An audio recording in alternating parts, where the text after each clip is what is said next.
अस्सलाम वालेकुम फ्रेंड्स, आज हम फ्यूचर परफेक्ट कॉन्टिन्यूस टेंस से related points for spoken English पढ़ने जा रहे हैं।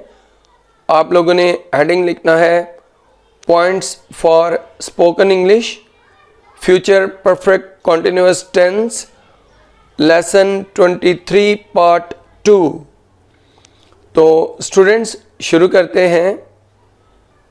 इन नवंबर I shall not have been performing my duties for 3 months, ये written English, और in November I shan't have been performing my duties for 3 months. अब next example, he will not have been dealing in sugar for 4 years in 2021। और इसका spoken English में क्या होगा? He won't have been dealing in sugar for 4 years in 2021। तो students, ये आपने negative sentences को किस तरह स्पोकन और रिटन इंग्लिश में हम बोलते हैं और लिखते हैं, ये आपने समझा। अब नेक्स्ट एग्जाम्पल पे चलते हैं। Shall I not have been performing my duties for 3 months in November. ये रिटन और स्पोकन इंग्लिश क्या होगी? Shan't I have been performing my duties for 3 months in November? और अब आ जाए नेक्स्ट एग्जाम्पल पर। Will he not have been dealing in sugar for 4 years in 2021? ये रिटन और स्पोकन इंग्लिश में क्या होगा? Won't he have been dealing in sugar for 4 years in 2021? अब इसके हम ले लेते हैं क्वेश्चन टैग वाले सेंटेंसेस, यानी हम एक स्टेटमेंट बोलते हैं पॉजिटिव, और है ना जो होता है उर्दू में कंफर्म करने के लिए, उसको इंग्लिश में किस तरह बोलते हैं वो सुनिए। I shall have been performing my duties for 3 months in November. Shan't I, shan't I का क्या मतलब है ना, यानी मैं नवंबर में 3 माह से अपने फ़राइज़ को सरअंजाम दे रहा हूँगा। ये बोलकर जब बोलते हैं उर्दू में है ना, तो उसकी इंग्लिश होती है शांट आई। अब चलते हैं next example. He will have been dealing in sugar for 4 years in 2021। Won't he, देखिए हमने बोला कि वो 2021 में 4 साल से चीनी का कारोबार कर रहा होगा, है ना, वांट ही। अच्छा, अब चलते हैं आगे। स्टूडेंट, आपने सुना है नेगेटिव स्टेटमेंट हो तो है ना कि इंग्लिश कैसे की जाती है? I shall not have been performing my duties for 3 months in November. तो इसका है ना कैसे होगा? शैल आई, क्योंकि नेगेटिव स्टेटमेंट तो शैल आई। अब आ जाए next example. He will not have been dealing in sugar for 4 years in 2021। है ना कि English will he, negative statement तो विल ही, और एंड में क्वेश्चन मार्क। तो स्टूडेंट्स, ये आपको मालूम है कि पॉइंट्स फॉर स्पोकन इंग्लिश थे इस टेंस से रिलेटेड। अभी हम जा रहे हैं एक्सरसाइज फॉर प्रैक्टिस के लिए। आप हेडिंग लिखिए एक्सरसाइज फॉर प्रैक्टिस, और पहला सेंटेंस लिखिए।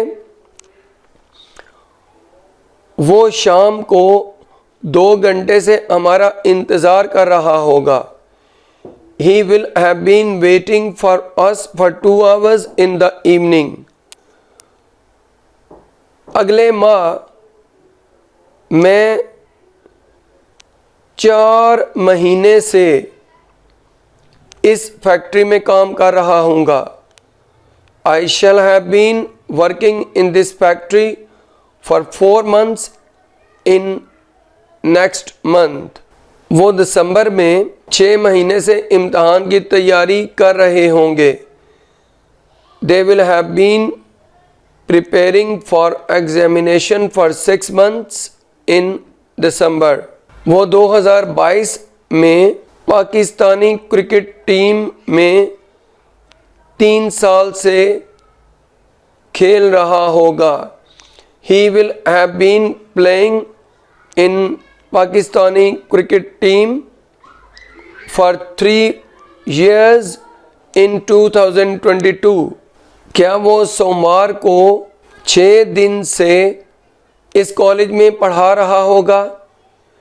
Will he have been teaching in this college for 6 months on Monday।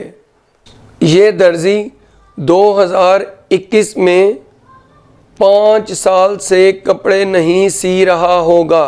This tailor will not have been sewing clothes for 5 years in 2021। जब मैं उसके घर पहुंचूंगा तो वो आधे घंटे से टेलीविज़न देख रहा होगा। When I reach his home, he will have been watching television for half an hour। जब वो नमाज अदा करेगा तो मैं 10 मिनट से खाना खा रहा हूँगा। When he offers prayer, I shall have been eating food for 10 minutes। बारिश शुरू होने से पहले वो 20 मिनट से क्रिकेट खेल रहे होंगे। They will have been playing cricket for 20 minutes before the rain starts। क्या उस्ताद साहब के कमरे में दाखिल होने से पहले तलबा 10 मिनट से अपना सबक याद कर रहे होंगे। Will the students have been learning their lesson for 10 minutes before the teacher enters the room। तो स्टूडेंट्स ये देखिए, नेगेटिव और इंट्रोगेटिव हमने फ्यूचर परफेक्ट कॉन्टिन्यूस टेंस वाले को बनाना है। जो प्रेजेंट इंडेफिनिट टेंस का जुमला होता है उसको नेगेटिव या इंट्रोगेटिव नहीं बनाना। आपने नेक्स्ट सेंटेंस लिखना है, क्या वो अक्टूबर में 6 महीने से अंग्रेज़ी नहीं सीख रहा होगा। Will he not have been learning English for 6 months in अक्टूबर। ये इन अक्टूबर मैं दोबारा बोलता हूँ, इन अक्टूबर। वो अगले हफ्ते से कहाँ रह रहे होंगे। Where will they have been living for next week। और स्टूडेंट्स लास्ट सेंटेंस सुनिए, अगले जुम्मे को कौन तुम्हारा 4 दिन से टेस्ट ले रहा होगा। Who will have been giving you a test for 4 days on next Friday। तो स्टूडेंट्स ये देखिए, हमने इस जुमले में गिविंग यूज़ किया, हालांकि टेस्ट ले रहा होगा। लेना की इंग्लिश तो टेक होती है, लेकिन आप याद रखिए जब इम्तहान या टेस्ट लिया जाता है तो लेना की इंग्लिश गिव, और जब स्टूडेंट इम्तहान या टेस्ट देते हैं तो देना की इंग्लिश टेक होती है। यानी ये उलट होता है। यहाँ पे आपने याद रखना है, इम्तहान लेना देना उनकी इंग्लिश उलट हो जाती है। हालांकि आम तौर पर लेना की इंग्लिश टेक और देना की गिव होती है, लेकिन इम्तहान या टेस्ट लेना देने के लिए बिल्कुल उलट हो जाती है। तो स्टूडेंट्स ये सब कुछ था इस लेक्चर के अंदर। अगर आपको ये मेरा लेक्चर पसंद आया है तो मेरी वीडियो को लाइक कीजिए, शेयर कीजिए, मेरे चैनल को सब्सक्राइब कीजिए। कोई भी क्वेश्चन हो मुझसे कमेंट बॉक्स में जाकर कीजिए। इस वीडियो से इतना ही। अल्लाह हाफिज़।